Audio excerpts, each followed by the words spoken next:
Hello and welcome again to another episode of One Starfish, where our mission is to help change the world one starfish or one person, one life at a time.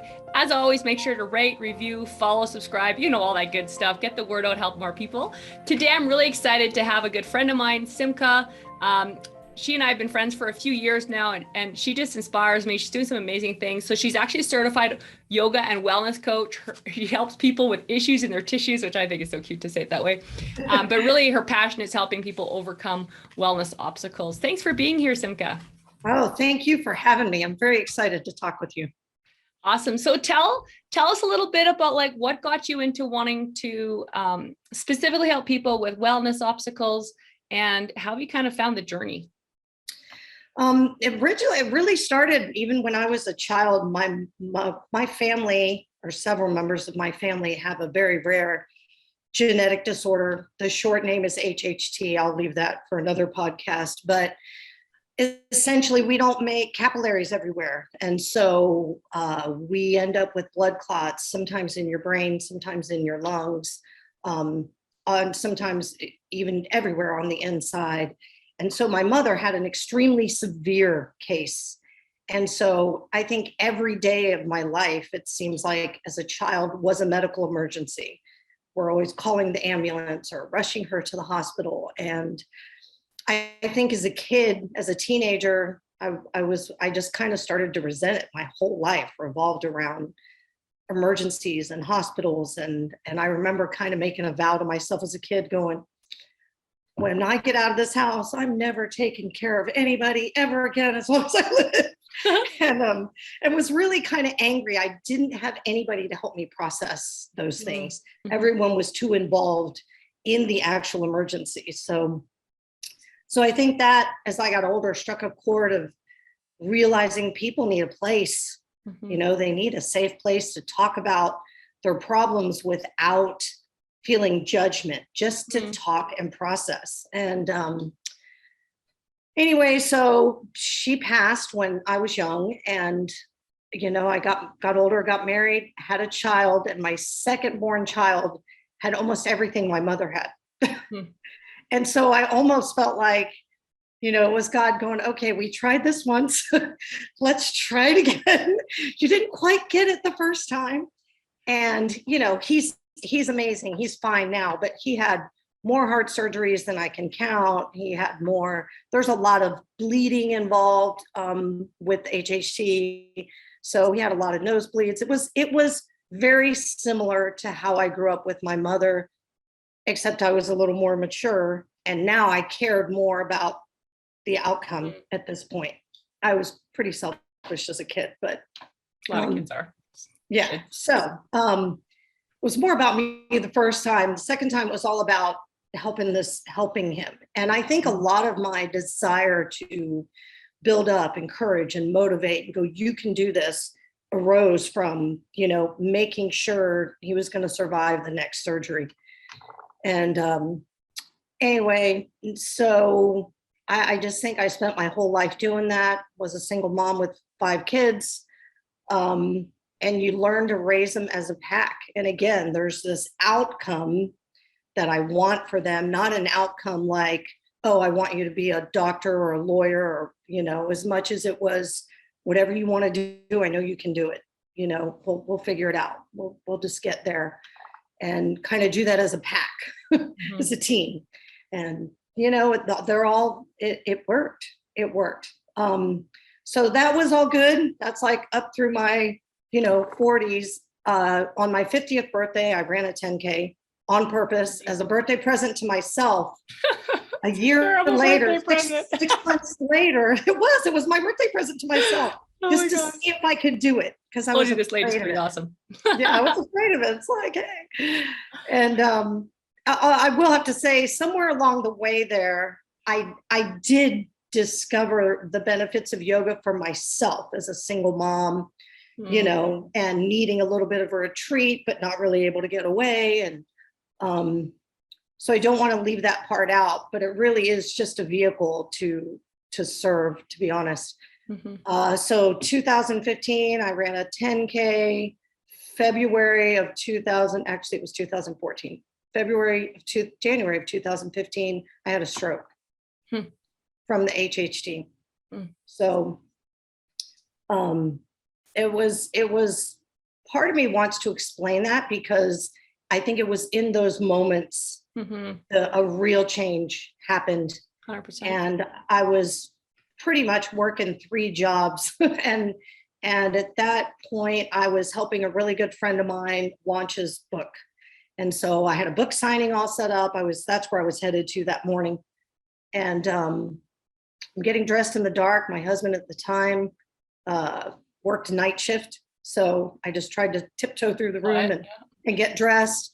And I tripped, and I thought, I'm grumbling like, oh, we left his shoe in the middle of the floor, And then I went to take another step, and it was really amazing, because I am kind of medically minded, and I didn't lose consciousness or anything. But as I took that other step, I could feel from the bottom of my foot slowly moving up my leg. It just started to crumple up, Wow. And I'll probably cry talking about it. But, I caught myself, and it just slowly went all the way up. I did the whole arm twist that, happens with some people that have a stroke.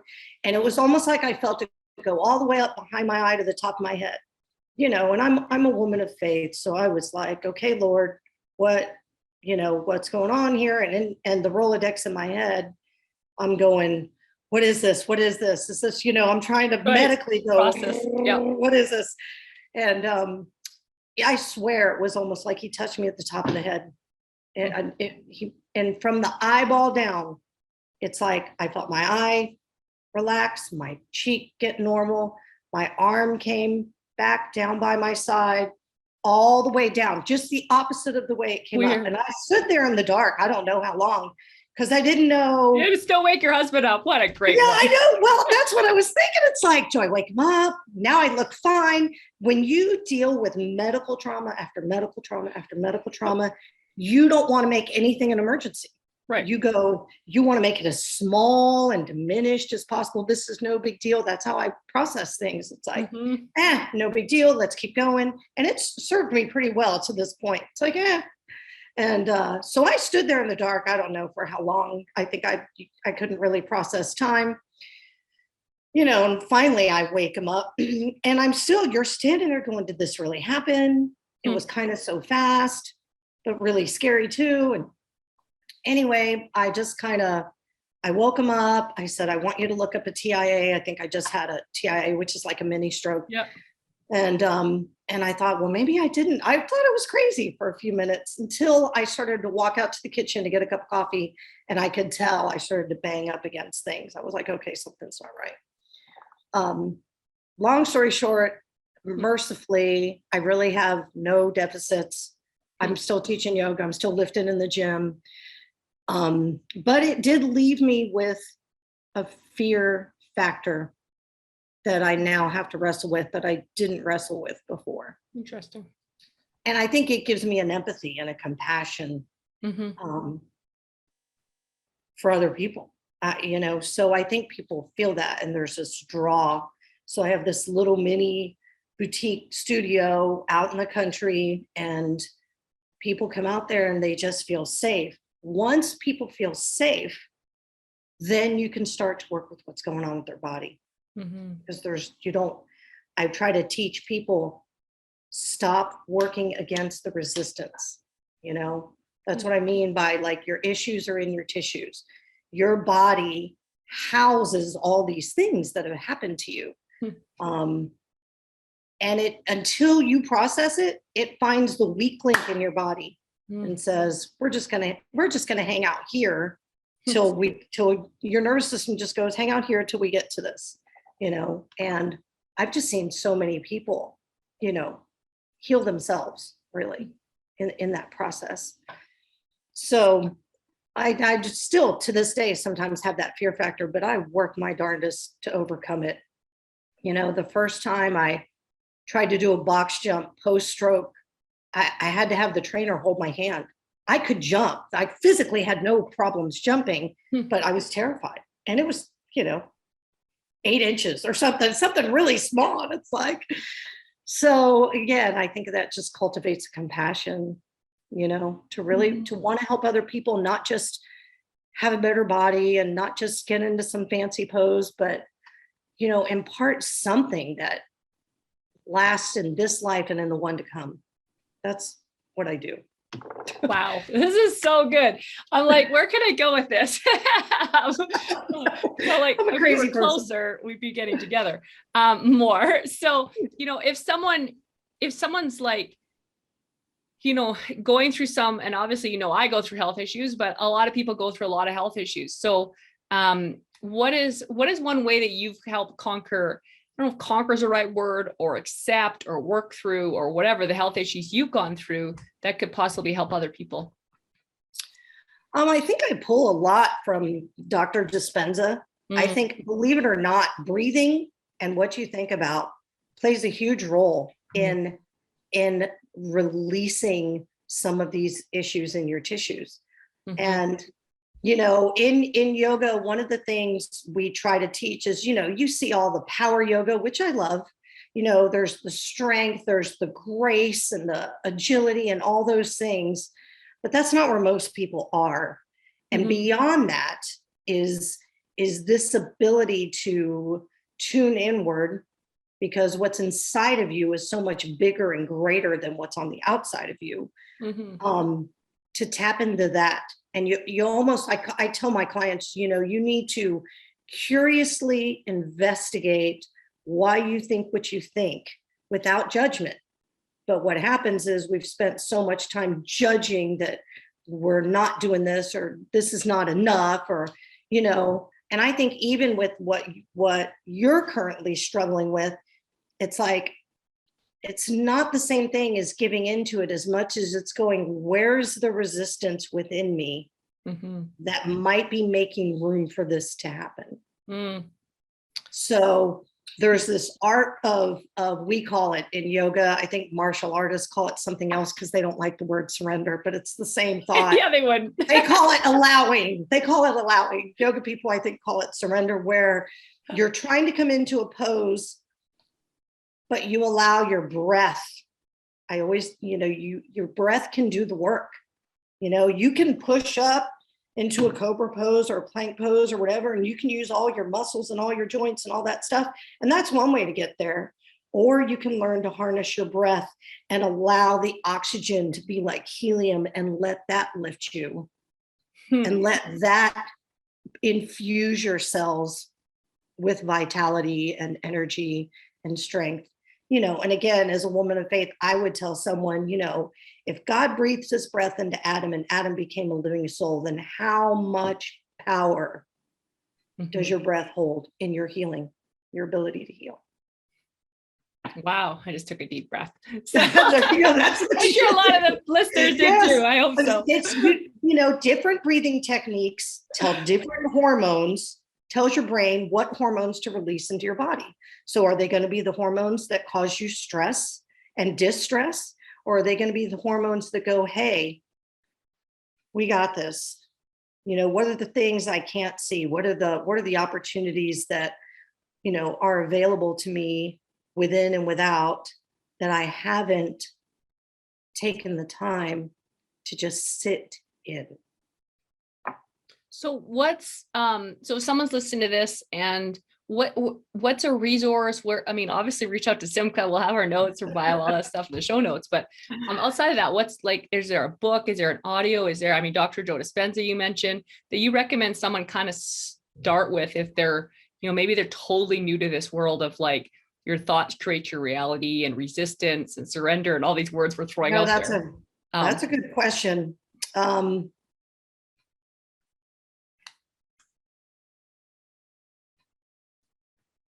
I probably wouldn't go to Dr. Dispenza first, because that's pretty deep. Pretty deep, but, yeah.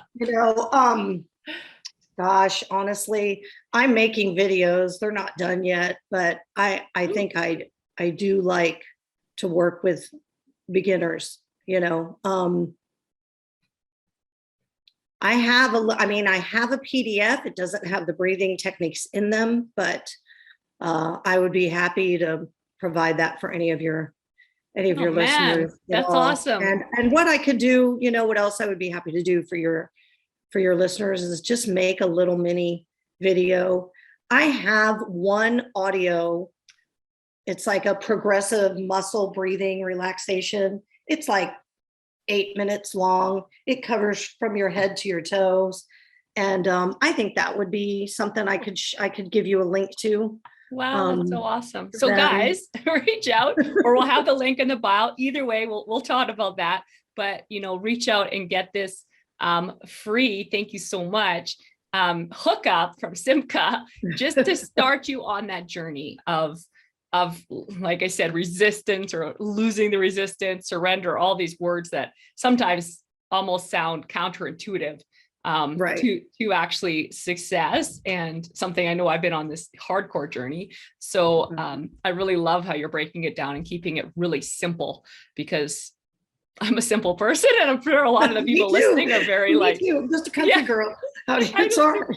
Too complicated, right? So you've kind of going down this journey now. Now, since you said your stroke, I guess, was in 2015, right? Mm-hmm. So since then, you said you still have some fear, you still have some things you're working through, I'm guessing I'm going to say. This is a few years later now. What are some things that you've worked through, if you care to share, and what are some things that helped you work through those, like beyond yoga, beyond like meditation? We've talked about this a little bit, associations, what you're reading, like what are some, obviously I know the faith is very important to you and to me. But outside of that, what are some things that have helped you kind of work through that fear that you can think of?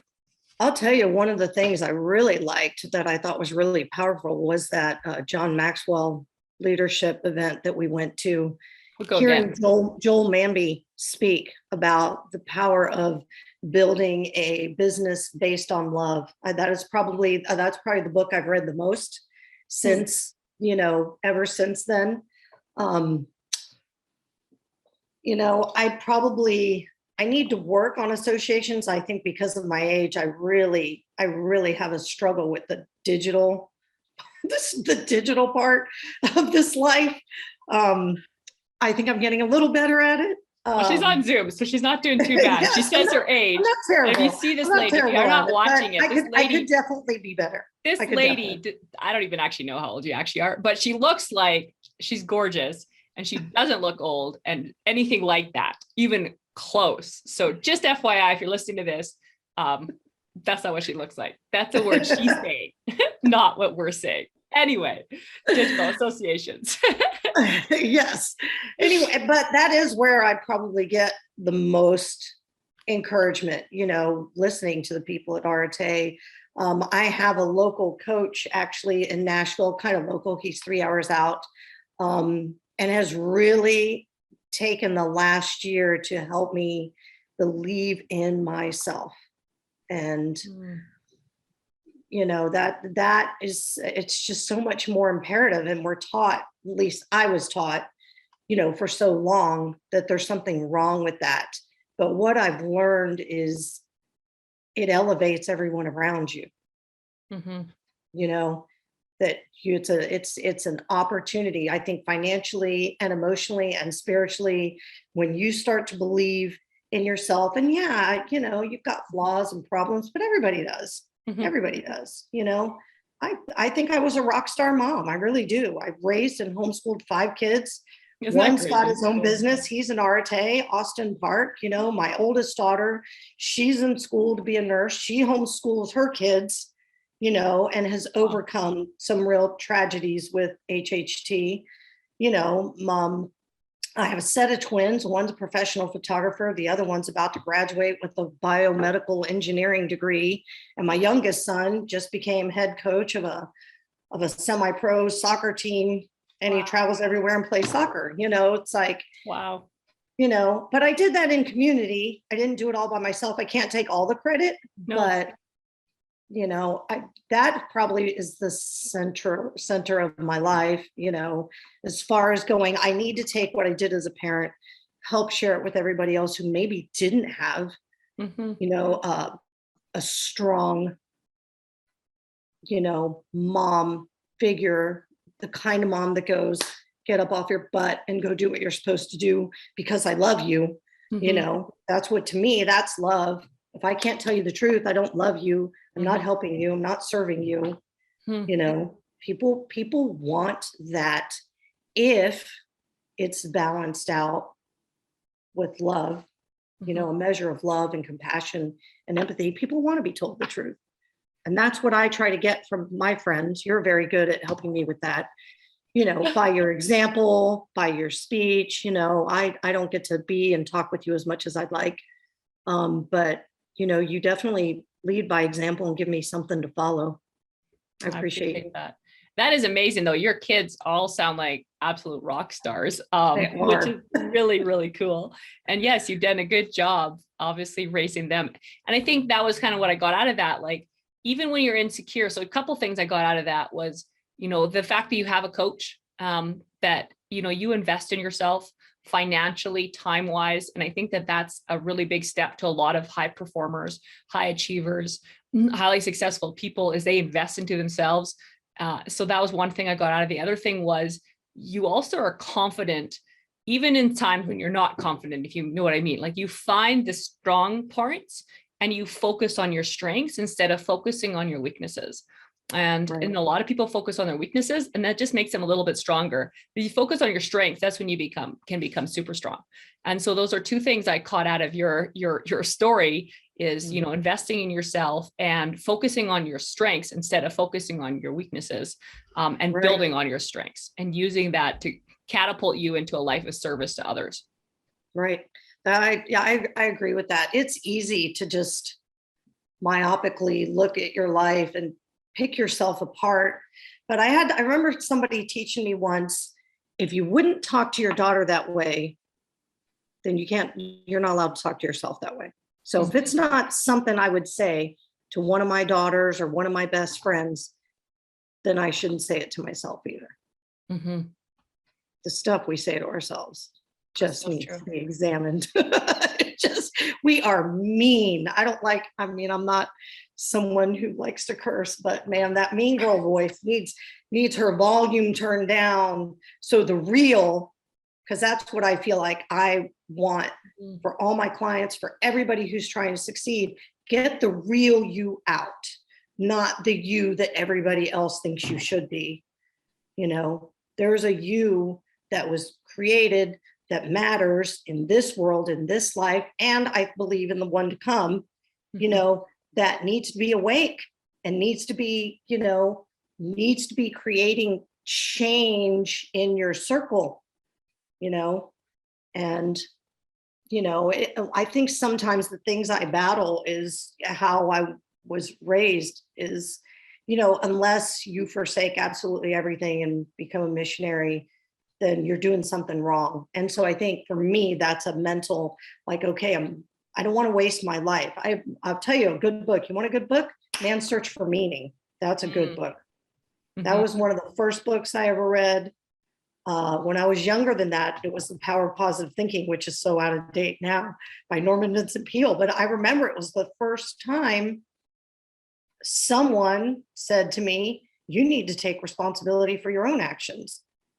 Instead of blaming, I spent my whole life blaming other people and my circumstances and my situations. And I still catch myself going, well, if my husband got up earlier, it's like, and that's like, no, you get up, So I made a commitment with a friend. I meet her at the gym, 5:00 every morning, So, which is earlier than I have to be there, but it's the only time that works for her. And it's done wonders, Wow, you're encouraging me. I'll tell you after. I'm looking at doing some of this stuff. And part of me is like, I don't want to do it. So you'll love it. Here's the thing on the other side. Getting up at 3 or 3:30, it's hard, but oh my gosh, I love it. Nobody needs anything. Nobody wants to talk to you. The birds are singing, the stars are out. There's this beautiful quiet that just reminds you of who you are outside of everything that's passing away. Because it's all going to pass away. I don't care what I you have no own, problem what getting you up know, early. it doesn't matter. That's when I get up. It's the gym at 5. The getting up, I do already. I was up at 3:30 this morning. I do that already. But the 5 o'clock gym is like, ugh, we got some hurdles to jump through there. So I know we could chat forever, and we will definitely, I love to see where this goes and where your life is going. You know, Simcha's amazing. You know, if you, like I said, reach out to her, if you got somewhere, I know she loves to speak. You know, if you have somewhere where she could be, you know, speak to your audience or talk, I'm sure that would be something she would be very happy to be part of. I would. And to share more on specific things depending on who your audience is. But I have a few final questions, and then I would love to just you to share anything you would, you know, I didn't touch on that you really think that people should, you know, hear. So first final question, you know, someone's looking for their purpose. I feel you found your purpose to be able to help people, you know, through your story and through breath, through, you know, physical adjustments, I guess, and all that kind of stuff. If someone's looking for their purpose, what's one sentence you would say that could help them? Serve others. Pay attention to what makes you laugh and brings you joy while you serve, and you'll find it. It's a good one. I like that. Number 2, and I know you probably have lots, but what comes to mind right now, what's your favorite quote and why?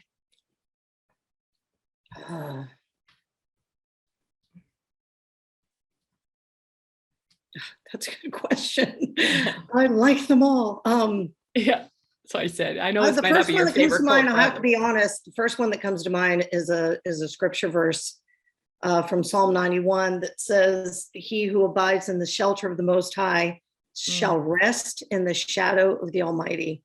And I think we forget to move from a place of rest. And there's so much, it's so much easier to get things done when you come from a place of rest than a place of hurry and scurry and all that. That's a good one. And number 3, what's one word or sentence you would want on your gravestone? I only get one word. Or sentence, paragraph, I don't know. Whatever. What do you want on your I'm gravestone? thinking, you know, she impacted others for good. Good sentence. Yeah, and you were definitely doing that. Is there something that, like I said, we didn't touch on that you think is really important for people to hear? Yes, you can. That every time, whatever situation, I guess that's my favorite quote. Yes, you can. One more set. Yes, you can. Go to the gym at 5. Yes, you can. So that's my final. Yes, you can. I love that. Oh man, you're speaking to me. No, I'm really not. I'm not. I speak to you all the time. You'd laugh if you heard me at the gym. I'd be like, "Ooh," and I'm like, "Yes, you can. Yes, you can. Yes, you can. Yes, you can. Yes, you can." So I'm just telling you what I tell myself. I love that. That's so good. Thank you so much for being on the podcast. Really appreciate, you know, your friendship and your time today. And yeah, as always, everyone, make sure to rate, review, follow Simchah, you know, and go out there and let's change the world one starfish or one person at a time. As we change one person's life at a time, we can change the world and impact the world. Thank you so much. Yes, you're welcome.